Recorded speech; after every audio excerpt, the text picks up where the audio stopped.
Here in assignment 2.21, we're starting to get used to what the graphs of derivatives look like. And each of you might have different ways of doing this. When I look at graph A, the things that I see are horizontal tangents first. So that's where I know our derivative will be 0. And I notice in this section that the slopes are very negative, but then they start shrinking back to 0. And in this section of the graph, the slopes are positive, and then something interesting happens somewhere in the middle of this section that they're still positive, but they start coming back towards 0. So I might make my graph have a turning point that matches where I think that change starts happening. And in this section of the graph, the slopes are all negative, and here they're very negative, but then they make a turn. They're still negative, but they're going back to 0. So do you notice that I'm making these minimums and maximums coordinate with points that we will call inflection points, where the graphs, the slope doesn't change sign, but it changes how fast it's growing. And then in this section of the graph, the slopes are all positive, and I don't know exactly how quickly this is going to rise, so it might be there. So we're looking for the basic shape of the graph at this point. In letter B, I see a horizontal tangent, so that's my marker for a 0 derivative. In the left side, the slopes are all positive, so I think I would draw something like this. On the right side, the slopes are all negative, but I do think something interesting happens, that here they're getting more negative and more negative, but somewhere along the way, they're still negative, but they start growing again until they get back to 0. So somewhere along the way here, I would have a change, because this to me looks like an inflection point. Now you might disagree with exactly where I put it, but something like that. So we have all negative slopes, but they get very close to a slope of 0. In letter C, I notice again this horizontal tangent. I notice all positive slopes on the left side and all negative slopes on the right side.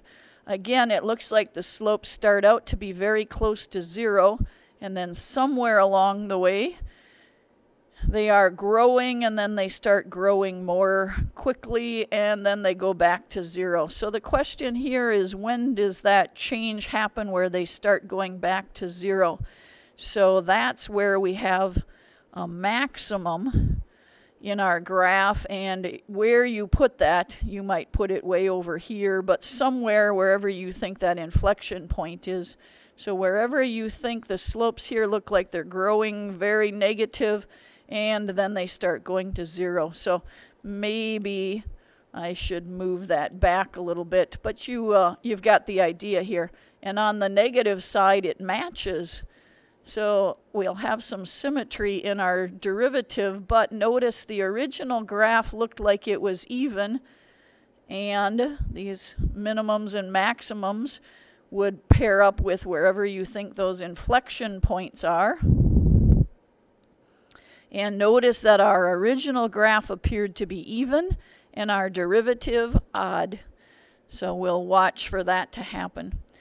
With this semicircle, I see vertical tangents on these sides. So I see a 0 tangent here. So think how a vertical tangent impacts the derivative. So I think the slopes have to be very small over here, and they have to be very large here. So I think I would draw a curve, something like that. And on this side of the graph, the slopes go to negative infinity. First, they're very small but negative, and then they get very negative. So I think I might draw something like that, where the slopes go to negative infinity. How flat should the curve be in the middle? We will be able to do that once we find the equation of the graph. So right now we're just looking for the basic shapes. Again, in the letter D, we have an even graph. It has symmetry. So we should expect once we graph the derivative on one side that it'll be easier to graph the derivative on the other side. The question here is, does the tangent here look like it gets vertical? And I think I would say no. I think it looks like the derivative there, the tangent line still has a positive constant slope. So whatever you pick, you might say it looks like a slope of 5 or a slope of 4. And what's happening up here, it looks like the slopes are getting smaller and smaller. So you might say that they're going to go to 0. I'm not sure. So I might think the derivative is going to be a curve like this. And once we have that curve, it's pretty simple. The other side looks the same except negative. So our other curve, however you drew the one side, you'll have a big clue how to draw the other. And in letter E, again, we have an even graph. It has symmetry. But here you might say, well, let's look at rise over run. Does this look like an equilateral triangle? Or that isosceles rather. So if the rise and the run look equal, then you would put your slope at 1. Now, do we know where that 1 is? It might be, let's say that this is our value of positive 1 and this is our value of negative 1. So from here to here, our slope would be at negative 1. And then this rise over run looks like it might be more like positive 1/2. So from this section over to here, if that's my value of 1/2, you might label your graph differently. And over here in this section, here's our slope of positive 1. And for this section, here's our slope of negative 1/2. But again, oops, open circle. We started with an even graph and we ended up with an odd graph. All right, in this question, and I think I have to slide up here, sorry. Over what interval is f of x equals the square root of x differentiable? Well, let me graph that down here so I don't lose it when I scroll. F of x equals the square root of x. Where is it differentiable? Well, we notice that it is going to have a tangent line here. I think it looks like it is going to go to a vertical tangent there. You might say, how do we know that? Well, we can answer that question when we get to the next algebra question. So I'm going to say that this is differentiable from 0 to infinity, but not at 0. So I'm not going to include 0. Let's see if I can back that up here.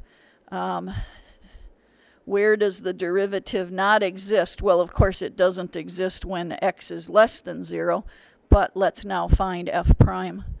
F prime of x by our power rule.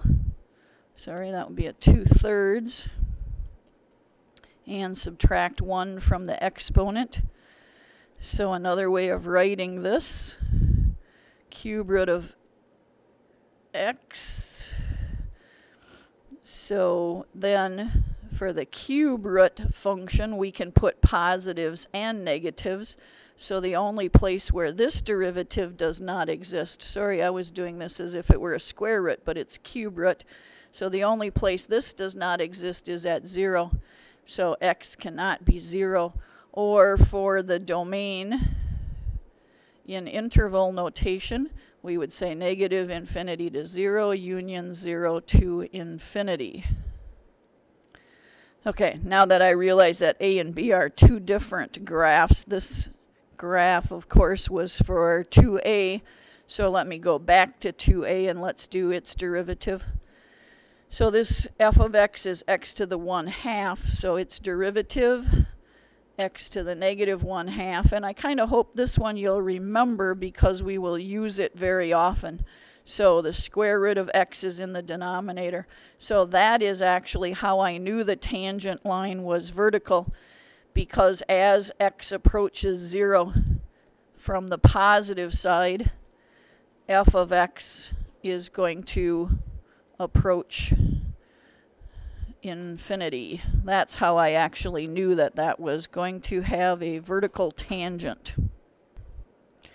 In this matching section, it would be pretty easy to use process of elimination. For example, B is the only graph. B is the only graph that has straight segments, so its slopes would be constant, so I can see that B would match with 4. And in A, we have negative, positive, negative slopes, so we have to see 3 changes. We've got negative slopes and then positive and then negative, and that looks like it would match with graph 2. And graph C has negative slopes and then positive slopes, so it only changes once. And notice we look like we have these points of inflection, so we want all negative slopes, and that looks like it would be graph 1, all negative on the left and all positive on the right. So let's put a letter C there. And graph D, let's check it out that we'd have positive slopes, negative, positive, negative, so we have to change several times, so that looks like it matches Roman numeral 3. Okay, let's see if we can finish here. All right, if we have a function for population, then P of 2020 would tell us the population in the year 2020. And what would P prime tell us? That's the slope of the graph. So that would tell us the rate of change in the population. That would be the rate of change in the population at the year 2020. And then how about the derivative of the derivative? P double prime tells us how fast the rate of change is growing. So P double prime would tell us the rate of change in the rate of population growth. So for example, if the second derivative is positive, that means that the slope of the population graph is increasing. So if the slopes are increasing, the rate is starting to grow faster. All right, and then we want to graph on our TI-89, and we use ABS for the absolute value function. So here's just one way you could put this in. You could also raise it to the 1/2 power, or you can use the square root key on your calculator. And if you would do that on your calculator, I'm going to transfer my graph in rough form over here. Something like this. So what can we conclude about the differentiability? At -1, at x equals -1, the graph appears almost linear.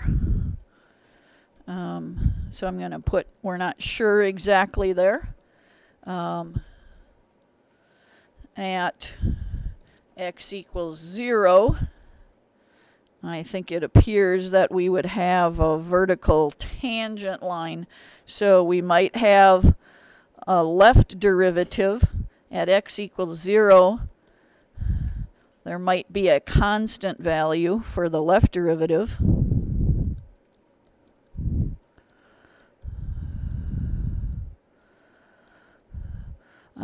But infinity as the right derivative. It looks like it might have a vertical tangent there.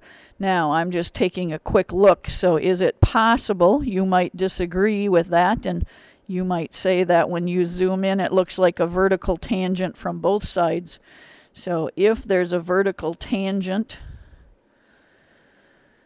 from both sides, then we would say that this corner is a cusp.